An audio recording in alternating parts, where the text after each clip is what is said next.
le monde, concernant tous les événements, nous devons changer nos lunettes. Et les idées qu'on avait, 20e siècle, c'est mort, c'est fini. 21e siècle, c'est la philosophie que lui, il a fondée, il a créée, qu'il a installée, Taliban. Il y a déjà 20 ans, a été chuté d'Afghanistan, ils sont de retour. Pourquoi ils sont de retour?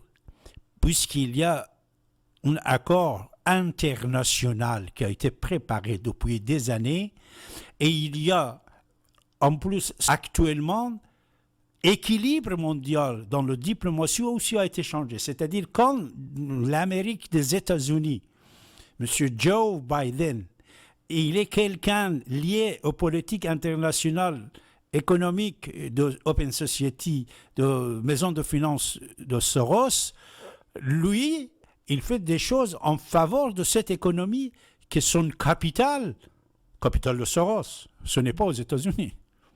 Ce n'est pas à Moscou, ce n'est pas à Londres, ce n'est pas en Israël, il est en Chine. Sa femme, elle est chinoise. Et le capital, il est la Chine. Actuellement, la Chine, la Russie et l'Amérique avec Biden, et ils ont deux autres alliés assez forts que vous ne savez pas. Trois autres alliés très forts que vous ne savez pas. Ces trois alliés musulmans qui sont tous les trois très forts. La Turquie, l'Arabie Saoudite et l'Iran, la République islamique d'Iran. Alors les talibans, s'ils sont au pouvoir, c'était un accord international.